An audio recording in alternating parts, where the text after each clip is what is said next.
From the Watergate building in Washington, this is Hotline TV. Now here are Hotline editors Amy Walter and John Mercurio.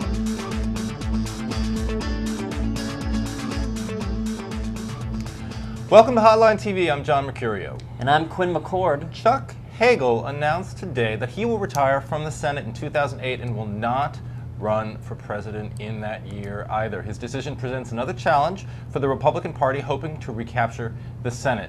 Quinn McCord, our resident Senate expert, has this latest development increased the likelihood the Democrats will expand their majority, in your opinion? It has, because if Hagel had run for re-election, Democrats would have no shot at the seat. True. And this way they do have a shot at the seat. I think what's going to happen at this point is probably Bob Kerrey wants to run, Mike Johanns, we don't know yet. They're probably both looking at each other, hoping they don't have to run against each other. But you can definitely expect Johanns to get the Mark Warner treatment. Sure. From the NRC, maybe even people in the White House saying, you got to run. Because Johanns is probably the only one who has the potential even to sort of clear the field.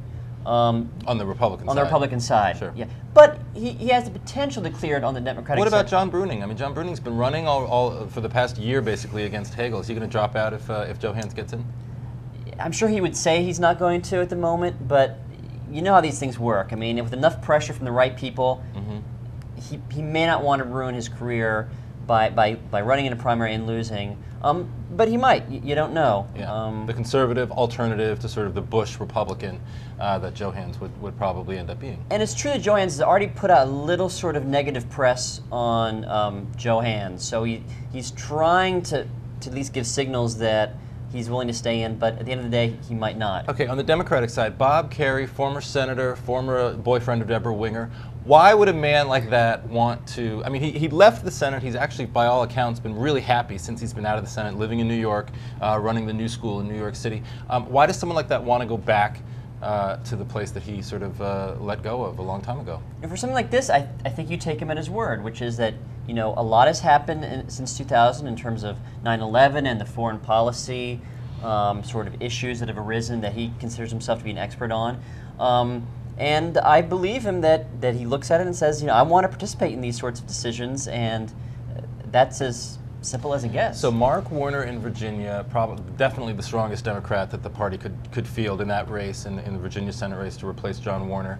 Bob Kerrey in Nebraska, definitely the strongest Democrat. Two Democrats on a national stage, you know, who basically, if they do run for Senate, which it looks like both of them are inclined to do so at this point, take themselves off of the list of potential vice presidential candidates, both of whom could have been good sort of red state Democrats that would have appealed to an audience that both Obama and Clinton are going to be looking to appeal to in the general election if they win the nomination.